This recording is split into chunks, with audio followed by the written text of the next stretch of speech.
chose Wix for my business because of its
So, good afternoon.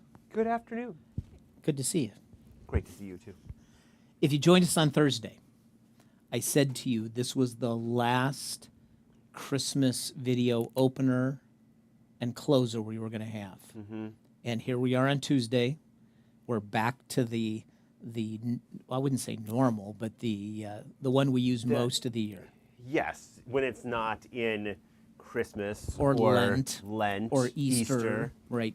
Those are the big ones. Yeah. So we went back to the regular opener, and it is kind of an interesting beginning of the week and this week because over the weekend, Philip and Keith are on a boat right now, a cruise ship, and they'll be back this weekend, but by the skin of their teeth Saturday night or Saturday afternoon. Yeah.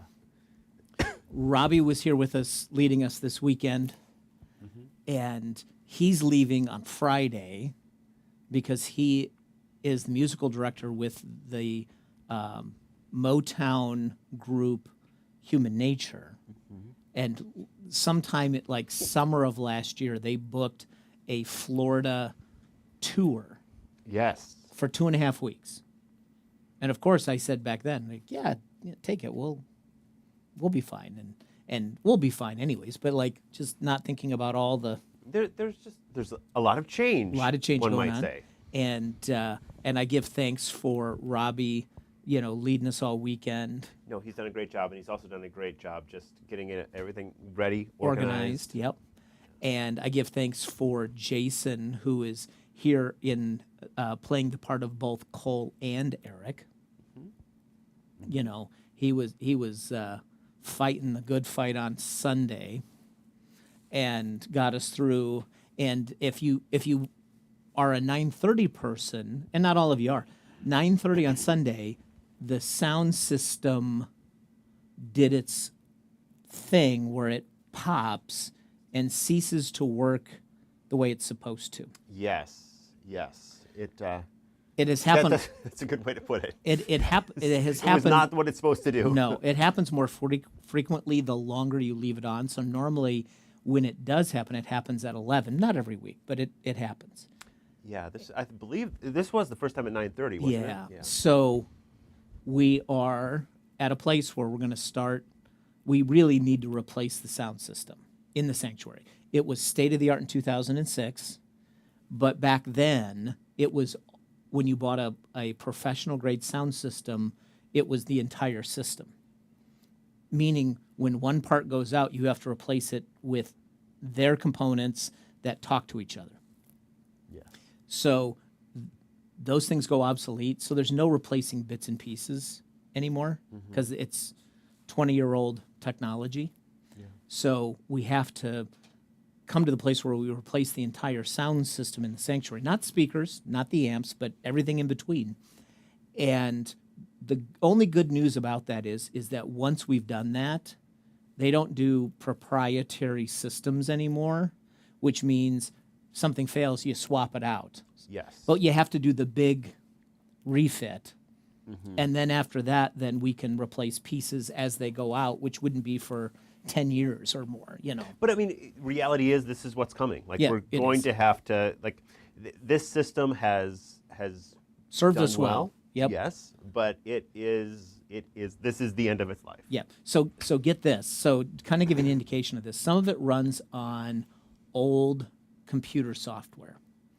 And we have to run 20-year-old computers because newer, faster machines can't use that software or the plug-in cards, sound cards. So it's not just like musical, sound system components. It's also 20-year-old computers that we're trying to keep running to do all the sound engineering for us.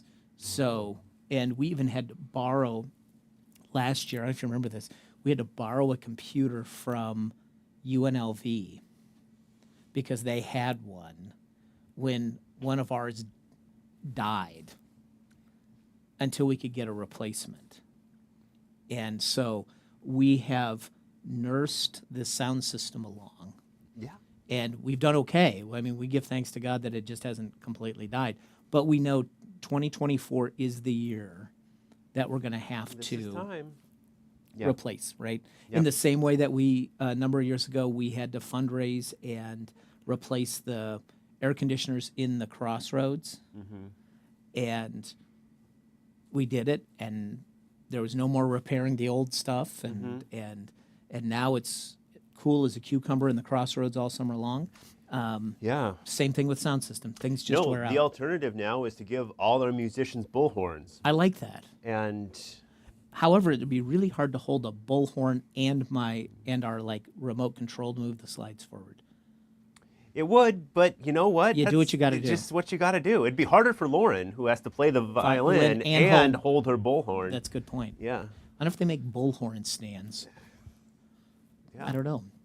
So, I'm anyways, hoping we can make the sound system work. yeah, and we'll get to a point where we'll be able to replace this through some of the concert money that we have, plus a little bit of fundraising. It actually should be something that's quite attainable and not something that makes people roll their eyes. And so we got that on our We're gonna have plate. to limit other catastrophes at church, though. Yeah, right. All the So- air conditioning has to work all summer Yes. now. That's Yes. just how it is. Yep. We have to move the priority list around. Thus has been decreed. Right. No more gas main, water main breaks in this year. Right. Right. So I All think, right. think we got that covered. So, anyways, the other thing I wanted to show you is you see this right here, this tie? I was just noticing that. I was just going to compliment you. Yeah. So I want to tell you about this tie. On Christmas Eve, a box was left at the welcome desk in the crossroads. And it said, "From Santa." And so I get home, I open it up, and there is a tie, Ooh. this tie, and cufflinks. Ooh. Yeah. And a little pocket square for a sport coat, all matching this same fabric. So I thought today would be a great day to break out my gift from Santa. It's a great day, and it's a great day for a sweater as well. It is all week Yes. long. Yes. Holy moly. I forgot that we had winter weather. It's the wind that does it, isn't It it? is. Where you feel like when it's calm out there, I'll no, take you're- this all the yeah, time. right. Like this is great. Yeah. That wind though, it starts to make it Cut through you. Yeah. And so I realized this morning when I was going over to the gym, it was like 32 degrees this morning, at Yes. least in my neck of the woods. Did you get your elliptical? I did. Got it in. And lifted some weights before getting cleaned up and coming over here today. So, Great. But yeah, 32 degrees. And it's funny because it's like I got so used to 60 degrees, like even in December, like 60 degrees. Like, We really had a lot of that. Yeah. yeah. And I'm like, now, And not much wind. It was no. yeah. So you drop to 50 in wind and 30 at night, and you're like, wait a minute. Yeah. That's chilly. Yes. So you will see me all week with sweaters because I also know here in Las Vegas and how I'm usually warm-blooded, there's a very small window for sweater weather here. There is. So this is the week I'm breaking out all the sweaters Mm-hmm. and be wearing them all week. And then when we get back up to 60, then less so. So Well, this is the week then. it is. It is. So Make it happen. made it with my Santa tie, and I gave myself a haircut last night. Oh, looking Yeah. sharp. Yes. Yeah, I was yes. hoping to. Monday's my day off, and normally I have some time, but I was busy all day long, and finally got to 8:30 at night. And I'm like, I got to get this done. So last night I gave myself a haircut too. Well, you're looking sharp. It takes as long to clean up the bathroom as it does giving myself a haircut. I like that you have it down to a science. I do. Like that helps. It's like Yes. 40 minutes, 20 minutes to cut the hair, and 20 minutes to clean up. The big game changer, though, is we have the old school Black & Decker Dust Buster. Are you familiar with the Dust Busters? I'm familiar with They're like a little- Dustbusters. I have little not had handheld- one since growing up. Since My the parents- 80s. My parents had a dustbuster that they would keep in the laundry room. Yep. So we have one, Yeah. and now that they're cordless and can be charged, the charging station is in the laundry room. Yes. So Yes. I'm Where do you big- keep a dustbuster? That's I where you don't keep a know dustbuster. What kind of crazy person would keep a dustbuster anywhere else? Yeah, anywhere but the laundry room. And so No judgment though. no, of course, to each their own. Radical Grace around here. Just please don't write him an angry letter. So the dust buster comes out and I vacuum up all the, the hair. So, Yes. so I did that too. So it was a busy yesterday. The other thing I did, I do not know. I made from scratch, and I haven't done it in a number of years because it's a labor intensive process. I have a recipe for chicken and noodles Yes. where it's just as it says, chicken and Chicken and noodles. noodles. And it's not soup, it's like hearty, thick kind of. Oh, I like that. Yeah. Yeah, I like a good. It's a fall Yes. winter dish, Yes. right? It's I like mean, when you hear that, you think like a stew or something, Yeah. but like the heartier the better. Yes. And like that sounds. so I made sounds chicken nice. and noodles and you have to start by even making the stock in the sense of you're boiling the chicken and the bones, and then you take the chicken off the bones, you put the bones back in the water and you're boiling it more. So I mean, this is like about 3 hours. It's not hard. It's just labor. It just takes a lot of time. So by the time you're done, you have this thick broth with chicken and carrots and onion and celery and a little bit of thyme and white pepper and those egg noodles, and it's good. But I've learned around here, and here's the thing, is up in our kitchen, as you know, we have really a restaurant grade kitchen upstairs. And Linda is our kitchen coordinator. I've learned now, because Linda cooks for us. She's an amazing person. Yeah. Linda gets mad at me if I make something and I don't share it. And I know she's watching right now, so she knows this is the truth. So now when I make things from scratch, I know I best share the wealth. Share the. You know what? But Linda deserves it because she cooks for me, right? I mean, like I'm not begrudging this at all. She deserves the once a week when I make something from scratch. She deserves to get a share of the wealth. I love that. Right? That's great. So I made chicken and noodles, and when I'm putting it away last night, what am I doing? Is I'm taking that extra Tupperware, and I'm like, and I say to Rachel, I'm like, I'm gonna give some to Linda, and you know what Rachel says to me? She says, "You better." You better. You better. I love that. So the printed recipe, the chicken and noodles, came with me this morning, and I dropped it off right in the kitchen for her. That's fantastic. Yep. So thanks, No. Linda. Thank Mwah, you, Linda. Yes. for all that you do. We She does appreciate so it. much. Yeah. Yes. Here's a little secret. So you see the studio right here. She's not more than 10 feet from us right now on the other side of this wall. She She's does right everything. out there. Yeah. Yeah, she's right out there. And she is like, if there's such a thing as a front row seat for the broadcast, She's got the front she's row got seat. the front row seat. She's got So- the front row seat. So anyways, so she's going to have some chicken and noodles tonight.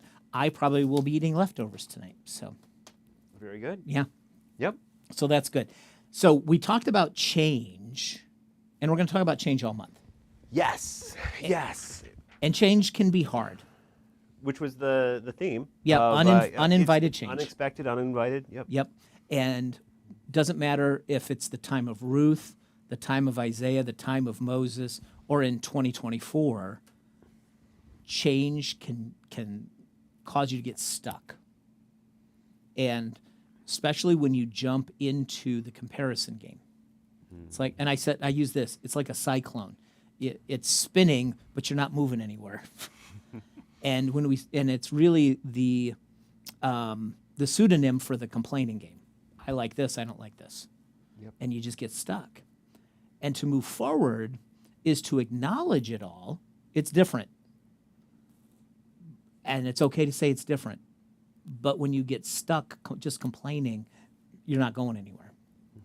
And I think the important part is addressing what's going on here before you even enact change out in the world. And I ran across this, and I thought about using it in the sermon, but I ended up not. And the whole point of change my heart, oh God, it begins here, and then as you need to move forward out of something, you've addressed what's the hard issues first, right? Ran across a story about the great musical talent of George Michael. He was an 80s, 90s, early 2000s Yeah. pop star. Yeah. Wonderful musician. Whether it's your type of music or not, he was talented, right? Sure he was. Yeah. And the thing is, he did a lot of good trying to change the world quietly. He donated money to a children's charity fund, but didn't want his name mentioned. Did you really? He volunteered in a homeless shelter, but he swore everybody there to secrecy, that nobody would know he was Really? there. He was once watching the British version of or Deal or No Deal, which was a Howie Mandel game show here in the United States, but there was an English version of this. And he heard on TV that this woman was trying to win money so that she could get a medical treatment that was going to cost 15,000 pounds. I don't know what the equivalent is.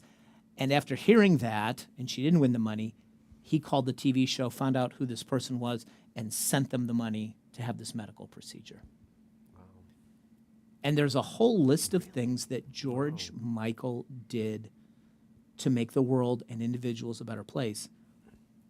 But it's no secret that George Michael struggled.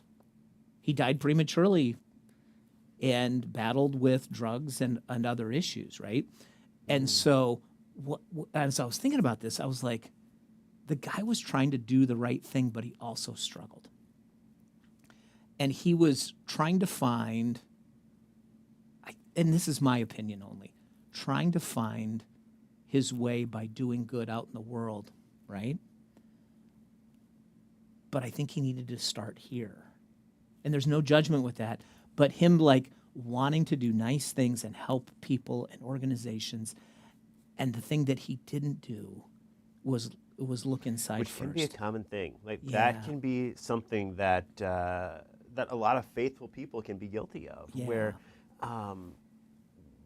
seeing the pain and not recognizing, not really dealing and working on the pain in Yeah. our own hearts. Here first. But trying to reach out, which is a healthy thing, and I Right. think a lot of good people. And did good work, Yeah. but not addressing the core. And Wow. and so it's Wow. a sad story to me to think about how much he struggled, but still was trying to find his way in helping others, but didn't get to hear, right? And there's no judgment in this. I just see a sad story there, but also see like, oh, we got to start here. We got to start here before we can move forward or through something. Sure. And change my heart, oh God, so I can move through the uninvited change, that I can move through transformational and generational change. And this weekend, we're going to talk about societal change when it comes knocking on our doorstep. And it is Martin Luther King weekend, so we're going to tie into some of the themes from Dr. King's life and the movement towards equality for all people. And I think that also begins with an examination of the heart, you know. So with that, at 11 o'clock past Sunday, we heard a song that reminds us who we belong to, so that as we're moving through life, we know where our anchor is tethered. It's in Christ. And we have this great song. I think you'll love it. I love this song, and I'm sure you will too. So let's take a look at that song, Jason.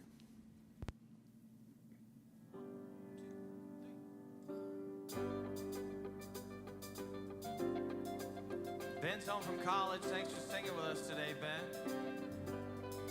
Jessica's work schedule finally made some room for her to be with here on the praise team. We're excited to have her back. And Colleen's not even feeling that good. She's still up here singing. I'm so grateful for this team, so grateful for this church. I want to sing about it. Come on. I was walking a wayside, lost on a lonely road. I was chasing that high life, trying to satisfy my soul. All the lies I believed in left me crying like the rain. I saw lightning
I found a world of freedom. I am a child of love. I found a promised mountain. I'm gonna shout about it. I am a child of love. Yes, I am. I found a world of freedom. I found a friend in Jesus. I am a child of love. Yeah. Whoa. I am a child of love. Yeah. Yeah. Whoa. I am a child of love.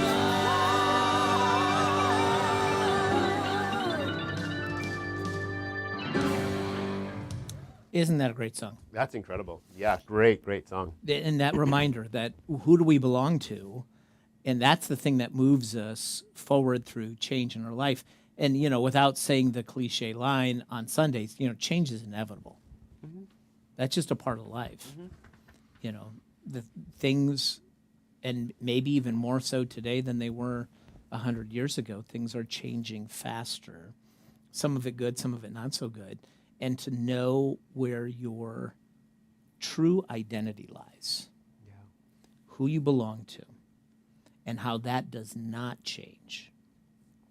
That once we've been claimed by God, there is no turning back. You may wander off in places you shouldn't be, but it doesn't change that God has laid a claim on you. And that's what a covenant promise is that a covenant means it's not breakable.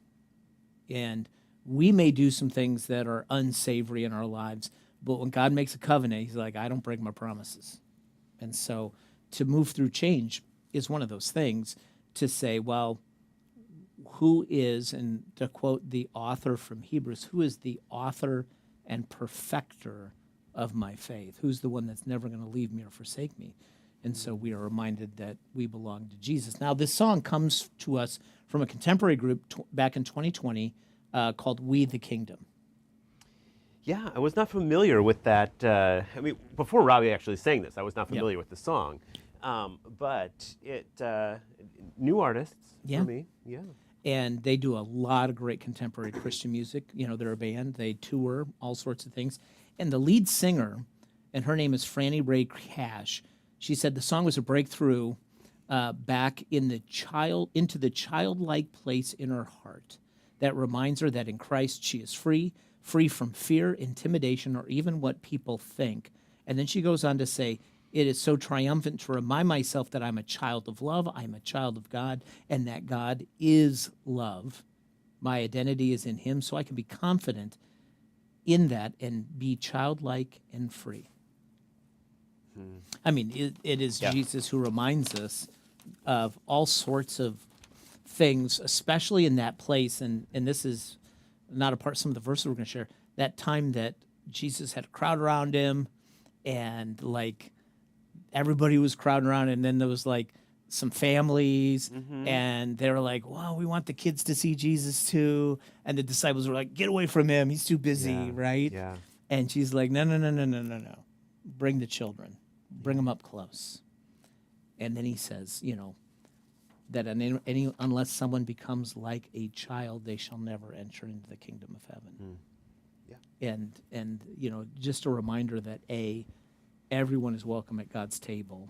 And back then, children were non-entities. That doesn't mean they weren't loved, but no rights, not important, and really to be seen and not heard in a lot of ways. And Jesus like, no, bring them up close. You know, they need to know about God's love too. And in 1 John chapter 3, and this is probably what I'd consider a well-known verse. Maybe it's new to you, but I consider this fairly well-known. Stephen Curtis Chapman back in the 80s sang a song based on this. How great is the love of the Father that is lavished upon us, that we should be called children of God. And that's what we are. I love the fact that John's like, that's what we are. We are children of God. Yeah, you can like almost feel the excitement. Don't miss this. I'm not just telling you that you're a child. We are children of God. And he says, and the reason the world does not know us is that it did not know Jesus. And dear friends, now we are children of God, and what we will be has not been yet made known. In other words, there's still a promise out there for us. And he's reminding us that, that even with all the change in the world, one day the big change happens when we become perfected or glorified. When we enter into God's presence at the end of our lives, we will be changed yet again and changed into that same glorious, perfected person the way Jesus was when he was resurrected. He was different. People didn't recognize him. He was able to pass through doors and appear and all sorts of There's things. so much about that time period that it's Yeah. just like it raises so many questions, but it's something wonderful too, because like you can tell we're a part of that same, Christ is still appearing, and we can either choose to see it or not. And Yeah, that's right. That story still continues. Yeah. Exactly. And so even John's like, hey, look, even in the world of change, as children of God, one day we will be changed. And he points it out in Revelation, the very last book of the Bible, where at that moment, in that future for us, there'll be no more pain or tears or suffering, and that the old order, sin itself, will have disappeared. And so he alludes to that change here in that First John letter that he writes, but it also comes back to us in Revelation chapter 20 as well. But we are children of God. We are a child of love. And it is easy to find our identity in other things. Oh, I'm a pastor. I'm a husband. I'm a father. I'm, Right. You can name a whole bunch of things, and it's quite possible that when somebody says, well, tell me about yourself, the first thing out of your mouth may not be, well, I'm a child of God. I think that's very true. Right. And that's where it's like John in this short little passage, he wants to remind us that is what we are. That is at our core, at our deepest, and doesn't want us to forget this beautiful things. And that's not to say that there are good things that you identify with, but what's the one thing that doesn't change? Being a child of God. Certain identities might be for a season or part of a lifetime or any number of things, and they might be good, but they may not be forever. Yeah. And then there's the other ones that when you are down on yourself, I'm no good, I'm a bad person, I'm ashamed, and that you latch on to those identities, and they should be circumstantial. Did something, I messed up, I feel bad, but I got to move on. But when you internalize a negative identity, those are hard to shake, like shame. And so, you think about both the good and the bad. The one that we need to really prioritize or put at the top is even telling ourselves, I'm a child of love. I'm a child of God, first and foremost. Yeah. And I think that is huge for us. Now, there's this place where Jesus starts to pray in Matthew chapter 11. And we're not going to share the whole prayer, but I find this a really fascinating beginning of a prayer. Would you read that out of Matthew 11? So 11:25-26. At that time, Jesus said, I praise you, Father, Lord of heaven and earth, because you have hidden these things from the wise and learned, and revealed them to little children. Yes, Father, for this was your good pleasure. A mention of children. That he's praising God in a prayer, the Father in a prayer, talking about that, to have a faith is not tied to how smart you are. Right. We're so eager to tie to, whether it's smarts or wealth or whatever, Or we're so eager talent or to tie people's status to those kinds of things. To those things. And Jesus points out in this prayer that within the kingdom of God, it's not about status, that God's pleasure was to reveal some of the secrets of the kingdom to children. Why is that? Because children trust. Yeah. Children have a trust that I think skepticism, cynicism, being hurt or being broken strips us of a childlike faith Yeah. to trust. And Yeah. if you can remember this, in yourself or in somebody else, children of a certain age, if you tell them something, they will believe you. Yeah. And without question, they will just believe you. And they look at you earnestly, and because you're a trusted adult in their life, or you were at that age, somebody told you something, you just believe it. Yeah. And that's what I think Jesus is pointing to is, all you have to do is tell me that this is what it is or this is the truth. And I'm like, okay, I believe it. Yeah. And like I said, the things of this world wear us down. But I don't want us to, if we've lost that childlike faith, then how do we recapture that in our lives to trust Jesus completely, fully? And that, I'm not saying that's an easy journey, but certainly working towards a childlike faith, not childish, childlike. Difference there. Right. I've been accused of the other one more often than not. And to have this childlike faith that just says, if Jesus promised this, well, then I accept it. Mm-hmm. And not have to be worried about or think about, am I smart enough or am I good enough or am I, learned or wise enough? Yeah. And I think we get caught up in that of somehow having intellectual prowess is more important than having a childlike faith. And even when Paul's talking about the resurrection, he's like, it is foolishness. Yeah. The cross is. The cross is I mean, foolishness. to find our faith in the cross, Yeah. foolishness. A stumbling block to Jews and foolishness for the Gentiles, right? Because it makes no sense that out of death comes life. And having the wisdom of the Greek philosophers, this stands in contrast to that. Or in the Jewish line of thought, God does not offer himself on a cross as despised and forsaken. And yet, so both of those things are like, if you think you're smart in your own realm, God does something completely different. And maybe that's where we need to be. Mm-hmm. And to just trust. Even if it doesn't make sense, we just trust.